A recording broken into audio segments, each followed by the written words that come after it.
নমস্কার, আমি বিনয় শাস্ত্রী। আশা করি ঈশ্বরের কৃপায় আপনারা ভালোই আছেন। আজকে আমার ভিডিওর আলোচ্য বিষয় অশ্লেষা নক্ষত্রকে নিয়ে। অশ্লেষা একটা ভেরি ইম্পর্টেন্ট নক্ষত্র, এর অধিপতি বুধ।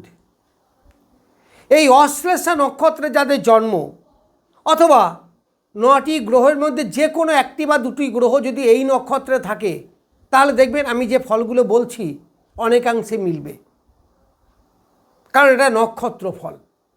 নক্ষত্র তো ফিক্সড। আপনার কতটা মিলছে কমেন্ট বক্সে লিখবেন। আমার চ্যানেলটাকে সাবস্ক্রাইব করুন, লাইক কমেন্ট শেয়ার করুন। যাই হোক, তাহলে অশ্লেষা নক্ষত্রের অধিপতি বুধ আমি বললাম, এর দেবতা বটুক ভৈরব, আবার শেষ নাগও বলা যায়। বটুক ভৈরবকে ভগবান শিবের বাল্যরূপ হচ্ছে বটুক ভৈরব। এই নক্ষত্রের প্রতীক কুণ্ডলীকৃত সাপ বা সর্প। তাহলে এই যে অশ্লেষার মানে কি? অশ্লেষার মানে হচ্ছে আনুগত্য, অর্থাৎ যারা খুব অনুগত। তাহলে এই নক্ষত্রের জাতকরা কী হবে? ভীষণ অনুগত হবে। এরা বসের কথা শুনবে, বাবা মায়ের কথা শুনবে, এবং এরা হয় অত্যধিক বুদ্ধিমান, ব্যাপক বুদ্ধিমান হয়। খুব ভালো নক্ষত্র। এই নক্ষত্রে জন্ম আপনার সফলতাকে ইন্ডিকেট করে। কিন্তু এই নক্ষত্রকে আমাদের জ্যোতিষশাস্ত্রে অনেকেই বলে গণ্ডান্ত নক্ষত্র বা গণ্ডমূল নক্ষত্র। কেন গণ্ডমূল বলা হয়? কেন গণ্ডমূল কথাটা শুনে একটু কেমন লাগছে না? অর্থাৎ প্রথম যে 4টি রাশি মেষ, বৃষ, মিথুন, কর্কট, এইভাবে 12টা রাশিকে 3টে অংশে ভাগ করা হয়েছে, এবং এই 4টি রাশির শেষ নক্ষত্র হচ্ছে এই অশ্লেষা। আবার বাকি যে মাঝের 4টা আছে তার শেষটা হচ্ছে জ্যেষ্ঠা, আবার শেষে যে 4টি আছে তার শেষটা হচ্ছে রেবতী। এই 3টি নক্ষত্রকে আমাদের গণ্ডমূল নক্ষত্র বলা হয়। তার মানে এদের জীবনে বাধা বিপত্তি, ঝামেলা, ঝঞ্ঝাট, জটিলতা এইগুলো কিন্তু আসে, এটাও সত্যি কথা। কিন্তু এই বাধা বিপত্তি, ঝামেলা, ঝঞ্ঝাটকে অতিক্রম করে একটা সুন্দর জায়গায় পৌঁছাবার ক্ষমতাও কিন্তু এদের আছে। দেখবেন আপনার যদি কোনো একটা নক্ষত্র এই নক্ষত্রে কোনো একটা গ্রহ যদি এই নক্ষত্রে থাকে, আপনি মিলিয়ে দেখবেন। আর যদি চন্দ্র থাকে তাহলে তো আপনার জন্ম নক্ষত্রই হলো। এই নক্ষত্রের প্রতীক হচ্ছে কুণ্ডলীকৃত সর্প। এখান থেকেই বোঝা যায় এইটাই হচ্ছে এই নক্ষত্রের নেগেটিভিটি, যে এরা গুটিয়ে থাকতে পছন্দ করে। এরা দেখবেন একা থাকতে পছন্দ করে। এরা একটু চাপা স্বভাবের হয়, মন খুলে কথা বলে না। যেটা সর্পের সঙ্গে তুলনা করা যায়। এদের মনের মধ্যে জটিলতা, কুটিলতা, একা থাকার টেন্ডেন্সি, এদের বন্ধু সংখ্যাও কিন্তু কম হয়। এইগুলোর নেগেটিভ। কিন্তু অপরদিকে এরা প্রচণ্ড বুদ্ধিমান। এরা পড়াশুনোতে খুব ভালো হয়, ব্যাপক পড়াশুনো করার নেশা এদের মধ্যে থাকে। এরা জীবনে ব্যবসা করলে চরম উন্নতি করে, প্রচণ্ড ডেভেলপ করে, কিন্তু কিছুটা ইমোশনাল। এবং এই নক্ষত্রের জাতকদের মধ্যে দেখবেন একটা বালকত্ব ভাব থাকে। অনেক কিছুতেই বয়স যে মনেই হয় না, বাচ্চা ছেলেদের মতো। আবার বাচ্চা ভালোবাসে, বাচ্চাদের সঙ্গে খেলতে ভালোবাসে। এই নক্ষত্রের জাতক জাতিকাদের আপনারা দেখতে পাবেন।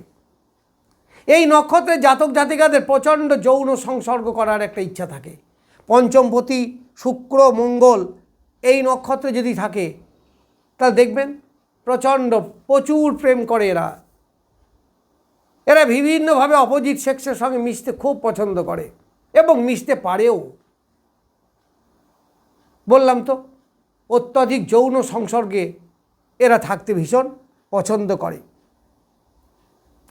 এই নক্ষত্রের জাতকরা দেখবেন খেতে খুব ভালোবাসে, বিশেষ করে টুকটাক করে খাওয়ার প্রতি একটা আকর্ষণ এদের থাকে। এই নক্ষত্রে যেটা নেগেটিভিটি বললাম, তাহলে কি দরকার? এই যে গুটিয়ে থাকার একটা টেন্ডেন্সি, এখান থেকে বেরিয়ে আসতে হবে। আপনি জানবেন যে আমার তো গুটিয়ে থাকার একটা টেন্ডেন্সি, অলসতা, বিরক্তি, কিন্তু এই গুটিয়ে থাকা অবস্থা থেকে যদি বেরিয়ে আসেন তাহলে দেখবেন প্রচণ্ড অ্যাক্টিভলি কাজ করতে পারবেন। এই নক্ষত্রে জাতকরা আছে যারা দশমপতি এই নক্ষত্র যদি থাকে, তাহলে দেখবেন তারা বলে এই বেশ ভালো আছি, আবার প্রমোশন, আবার কোথায় যেতে হবে চাকরি করতে, ট্রান্সফার, অত কিছু দরকার নেই, বেশ তো আছি, ভালো তো আছি। যারা ব্যবসা করেন তাদেরও দেখবেন একটা অলসতা, একটা বিরক্তি, এইগুলো কিন্তু থাকে। এইগুলোকে কাটিয়ে বেরিয়ে আসতে হবে। আপনার ছকে বুধ কতটা বলবান সেটাও কিন্তু জানার প্রয়োজন আছে। এই নক্ষত্রে জাতকরা দেখবেন খুব শান্ত হয়, এরা ঝামেলা, ঝঞ্ঝাট, অশান্তি একদমই পছন্দ করে না। যেমন পৌরাণিক কাহিনী হিসাবে বলতে গেলে শেষনাগ দেবতা হিসাবে, এই শেষনাগ কে? কাশ্যপ মুনির দুটি স্ত্রী, তার মধ্যে কদ্রু এবং বিনতা। তাই কদ্রুর সন্তান হচ্ছে এই শেষনাগ, তার 101টি সন্তান, আর বিনতার একটাই, গরুর। এই ভাই ভাই এরা চরম অশান্তি করত। তো শেষনাগ ব্রহ্মার ধ্যানে মগ্ন হয় এবং তার কাছে বর চাই শান্তিতে থাকার। অহরহ ঝগড়াঝাঁটি, অশান্তি এসব ভালো লাগে না। দেখবেন এই জাতকদের মধ্যে এগুলো থাকে, এরা ঝগড়াঝাঁটি, অশান্তি একদম পছন্দ করে না। শান্তি কোথায় আছে এরা খোঁজে। তখন ব্রহ্মা তাকে বর দিয়েছিলেন যে তুমি পৃথিবীর কেন্দ্রস্থলে যাবে এবং সেখানে চিরদিন ধ্যান করবে, আর নারায়ণের শয্যা হিসাবে থাকবে। ওই যে নারায়ণ যে সর্পের উপর শুয়ে থাকে, নাগের উপরে, এই হচ্ছে শেষনাগ। আর তোমার মধ্যে দায়িত্ব থাকবে সারা পৃথিবীতে শান্তি বিরাজ করা, শান্তির দায়িত্ব তোমার।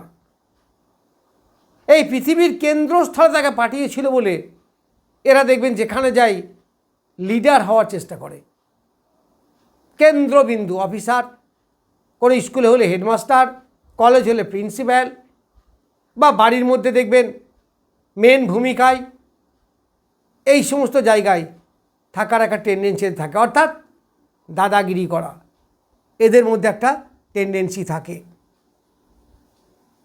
এরা আগেকার দিনে পাহারা দিত ধন সম্পদ, দেখবেন জমিদার, রাজা, এদের গুপ্তধন, রবীন্দ্রনাথের গুপ্তধন পড়েছেন না, সেই গুপ্তধনকে এরা পাহারা দিত এই নাগেরা। তাহলে তারা পাহারাই দিত কিন্তু ভোগ করতো না। এই জন্যে এই জাতকরা দেখবেন আপনাদের যদি কোনো গ্রহ এই নক্ষত্রে থেকে থাকে, বিশেষ করে দ্বিতীয় পতি বা বৃহস্পতি, তাহলে দেখবেন এরা প্রচুর অর্থ সঞ্চয় করতে খুব ভালোবাসে, প্রচণ্ড সঞ্চয়ী হয়। কিন্তু যে হারে তারা উপার্জন করে তার বেশিরভাগ অংশ সঞ্চয় করার মানসিকতা, খরচ করাতে নেই। তার মানে কি ভোগ বিলাস খুব একটা এদের মধ্যে থাকে না, করে না, ভোগই হয় না। ওই যে বললাম শেষনাগ যেমন শুধু পাহারাই দিত, অর্থ ধন সম্পদ মাটিতে পুঁতে রাখত এবং তা পাহারা দিত, সেই জন্য এই জাতকরা দেখবেন খুব একটা খরচ করতে চায় না। এরা কি করে? সঞ্চয় করতে ভীষণ পছন্দ করে। আবার দেখবেন পৈতৃক সম্পত্তি বা উপার্জিত অর্থ যেটা ন্যায্য পাওয়া উচিত সেটা কিন্তু এরা পায় না, এখান থেকে এরা বঞ্চিত হয়। তবে এদের বুধের নক্ষত্র হলেও কম বেশি ধৈর্য এদের কিন্তু থাকে, কিন্তু অস্থিরতা, ইমোশনাল, এটাও তো এদের মধ্যে আছে, কারণ এটা কর্কট রাশি, আবার বুধ বালক গ্রহ, ফলে কখনো কখনো ধৈর্য হারিয়ে ফেলে। যখন এরা ধৈর্য হারিয়ে ফেলে তখন কিন্তু দাম্পত্য জীবনে সুখ শান্তি, কর্মস্থলে অশান্তি, এইগুলো করবো না ইচ্ছা করলেও চলে আসে। এই জন্যই তো বলা হয় এদের জীবন সংগ্রাম জটিল, বাজে সংসর্গে মিশে যায়, বাধ্য হয় মিশতে। অশান্তি পছন্দ না করলেও অনেক সময় জটিলতা তৈরি হয়ে যায়। তাহলে এই নক্ষত্রের 4টি চরণের কথা বলেছি আমি। তাহলে প্রথম চরণ যাদের জন্ম তারা দেখবেন ব্যাপক ইমোশনাল, ব্যাপক সেন্টিমেন্টাল, তুচ্ছ কারণে তারা ঝগড়াঝাটি বাঁধিয়ে ফেলে, কিন্তু খুব রোমান্টিক হয় এবং কল্পনা করতে ভীষণ ভালোবাসে। এইবার দ্বিতীয় চরণে যাদের জন্ম, কারণ একটা চরণ তো 3 ডিগ্রি 20 মিনিট, তাহলে 13 ডিগ্রি 20 মিনিটের মধ্যে 4টি চরণ আছে। দ্বিতীয় চরণে যাদের জন্ম বা দ্বিতীয় চরণে যে গ্রহটি থাকবে তারা একটু রাগী, জেদি, একটু মান সম্মানের প্রতি আগ্রহ, লিডারশিপ কোয়ালিটি, রাজনীতি করা, এইগুলো থাকে। রেগে গেলে রাগ ধরে রাখা, এইগুলো। এরা টপ মোস্ট পদে আসীন হতে খুব ভালোবাসে। তারপরে তৃতীয় পদে যাদের জন্ম বা তৃতীয় চরণে যাদের জন্ম, তাদের মধ্যে ইমোশনও থাকে, আবার বাস্তবতাও থাকে। তবে তারা কিন্তু খুব বুদ্ধিমান হয়, পড়াশুনোতে খুব ভালো হয় এবং অবিরাম পড়াশুনো করতে এরা ভীষণ পছন্দ করে। এবার যদি চতুর্থ চরণে জন্ম হয়, তা চতুর্থ চরণে জন্ম হওয়া মানে 29-30 ডিগ্রি কিন্তু এর মধ্যেই পড়ছে। ফলে ওই যে তাহলে গণ্ডমূল বা গণ্ডান্ত বিন্দু, ওই 30 ডিগ্রিকে বলা হয়, 29-30 ডিগ্রিকে বলা হয় গণ্ডান্ত বিন্দু আর গণ্ডমূল নক্ষত্র। তাহলে এইখানে যতটা ফল পাওয়া দরকার ততটা কিন্তু পাবে না। এর একটু রোমান্টিক, একটু আর্টিস্টিক নেচার, একটু গান বাজনার প্রতি আকর্ষণ, একটু অপোজিট সেক্সের সঙ্গে মিশতে গিয়ে বিপদে পড়া, এইগুলোই চতুর্থ চরণে জন্ম হলে এইগুলো দেখা যায়। যাই হোক, আমি অশ্লেষা নক্ষত্রের জীবনযাত্রা সম্বন্ধে কিছু বললাম। নমস্কার, আজ এ পর্যন্তই।